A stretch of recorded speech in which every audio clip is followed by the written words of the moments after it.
Welcome to the City of Florissant podcast, where we talk anything and everything related to the beautiful City of Florissant. Hi, my name is Savannah Burton, and welcome back to the Florissant podcast. Today, I have a Rockin Chair sitting with me, and we're going to go over some details about the band and get to know a few members. Hi, guys. Thanks for coming in. Hey, thanks for having us. How are you today? Doing good. Doing really good. Still coming off that high from performing a couple weeks ago? It was one of the best. It was such a great show. Awesome. Really. Well, let's go around the table and introduce yourselves and let us know what instruments you play and how long you've been in the band. Okay. Hi, my name is Jim Keefe. I've been in the band for 5 years, and I play acoustic guitar and lead vocals. And I'm Miles Kelly, and I play keyboards, and I've been in the band since the beginning, 2009. And I'm Chuck Wade. I play all manner of guitars, and like Miles, been in since the beginning, so it's been a good ride. I'm Dean Duhart. I play acoustic guitar. I've been in the band since the beginning, but I had a little break because I was in another band. I had to give that band up for a while, so I've been in about 10 years now. Awesome. Well, thanks for joining me, guys. I'm really excited to kind of get into it and get to know you guys a little bit better. So the name Rockin Chair, where did that come from? Well, it came from one of the founding members of the band who started it with me and Chuck.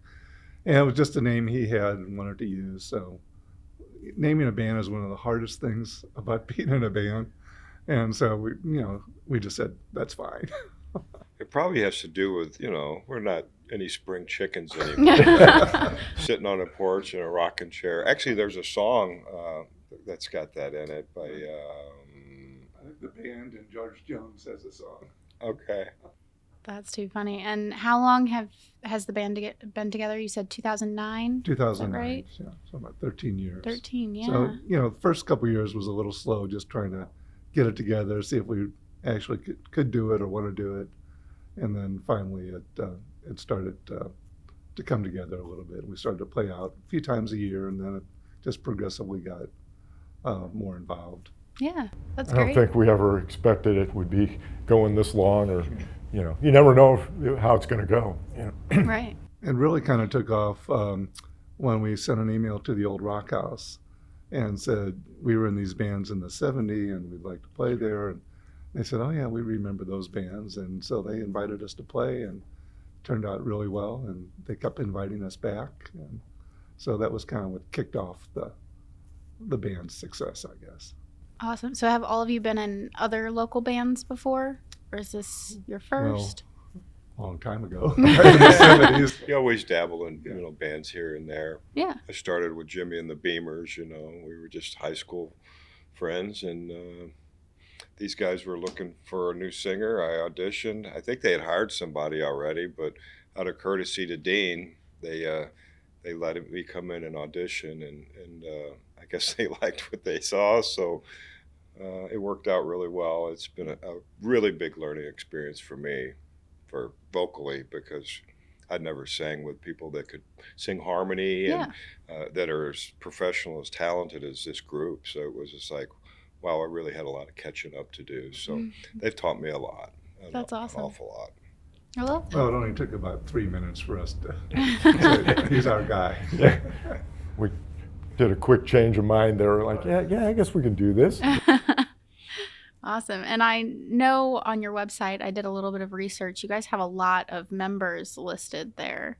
Is that everybody in the band? I know we only saw a couple people, a few weeks ago. Well, there's 13 that are in the band, and occasionally we'll have a 14th.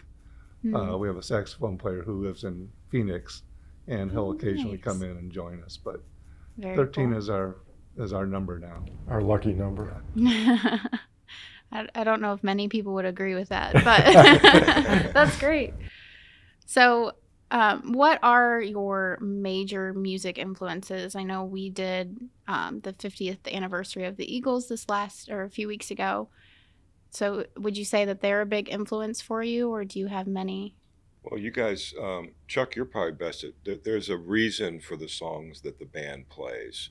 They're not just randomly chosen. there's a concept behind the band. And I think it's really important to have an interview like this to let people understand what that is and why we do the songs we do. Chuck, would you go ahead and tell us about that?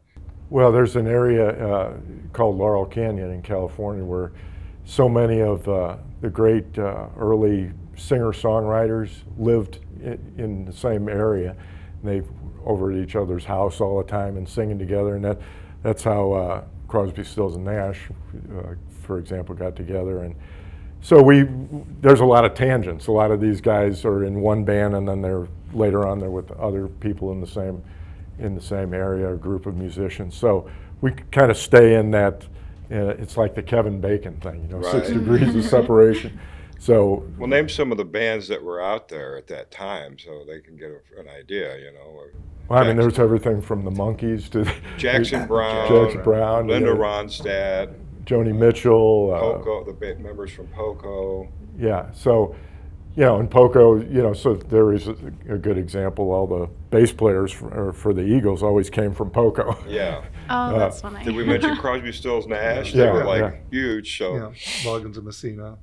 So really altogether, there's, thousands of songs that fit within that concept, but that's kind of what we stick to. I mean, we all liked all kinds of other music too. Right.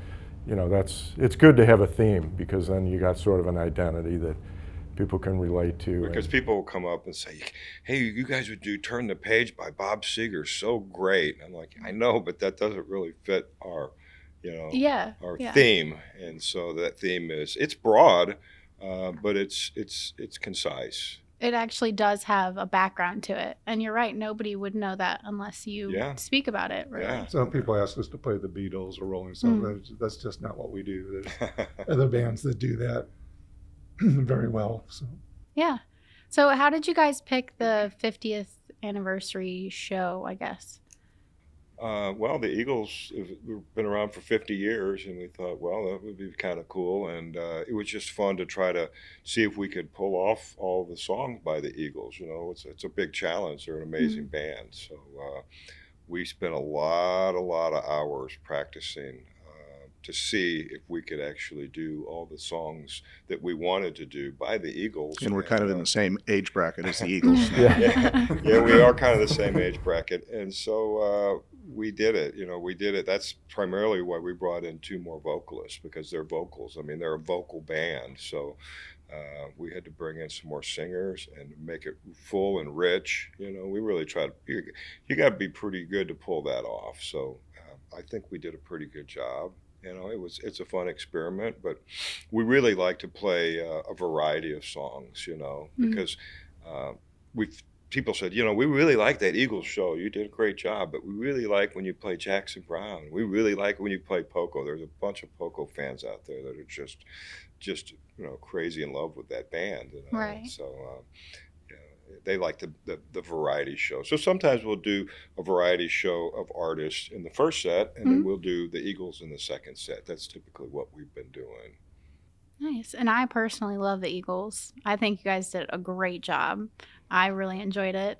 That was a band that my dad played. Don Henley was a huge fan of him when we were growing up. And so we got to listen. Boys of Summer was always playing. It was his favorite song. So, I actually really enjoyed the show. I think you guys did great. And hopefully you keep coming back for more each year. yeah, we'd love to come back. It was truly one of the Florissant show was just, it was a really magical night. I mean, I really had a lot of fun. I think I can speak for everybody when we say that. The lights that they had, it's so important to have that. It was like, I gave kudos to whoever's idea it was. Whoever put these lights up here, because it's important to have that connection with the audience. And when it gets dark, you don't see anything. Oh, you've got these bright lights coming in and you're singing to darkness. But the lights were there and everybody was just having fun. And so when we play again, Bring the lights. Bring the lights Bring up. the It lights. just made it so special. The weather was amazing, and we feed off the audience and vice versa. And it just really made for a special night. One of my favorite shows of the season for sure. Not just saying that. Oh, that's good to hear. And how many years have you guys been playing in Florissant? I think this might have been our 5th or 6th concert. Very I think cool. we had 1 year off last year because the Mm. dates didn't work out, but I think we played every year for the last 5 or 6 years. That's great.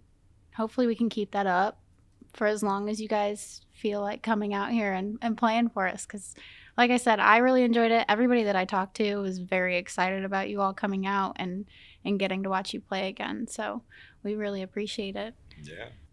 So what would you say has been your greatest triumph as a band? Playing in Florissant, right? Well, it is a hometown for some of us, so that's always fun to come back. And so we had a lot of friends from our high school that showed up that night. And Oh, so, nice. but no, it's just over the years, just playing different venues has been really fun and exciting. I think some good memories are from the pageant and the Del Mar Hall. You know, Chesterfield Amphitheater. yeah. We've played there 3 times, Yeah. and that's a Very great cool. venue. Yeah. So, Playing with Rusty. Got to play with Yeah. Rusty Young. Yes. Yeah. That is awesome. And you guys have a couple shows coming up soon, don't you? we do. We're playing the Taste in Ferguson on September 11th. It's a 4 o'clock show. And then on September 17th, we're in Washington, Missouri for the Oxfest. And then we're doing our 3rd KC Stories from the Window show. And that's October 7th and going to be at the River City Casino. Very cool. And that's probably the end of our season. So, And how often do you guys play? Is it January to October? Or? That's the Actually- off season. That's the That's off the- season. we take off the winter. So. That's fair. That's when Miles heads to Arizona and swings the golf clubs a lot. Oh, nice. So, I'd go. May to October, May to November is kind of our time frame. Very cool. Well, hopefully we'll keep having you guys back.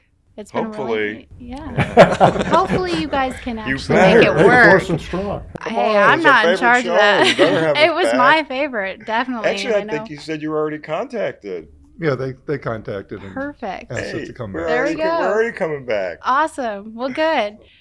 Well, we'll have you guys back next year. Hopefully we can get you in and get a bunch of different music and share a little bit more. Sure. As, we can bring as we we can get bring closer. in 3 groups of 4. We got Hey, there lots we more go. people. Yeah. We'll just keep doing podcasts with you guys. There you go. You know. Yeah. Awesome.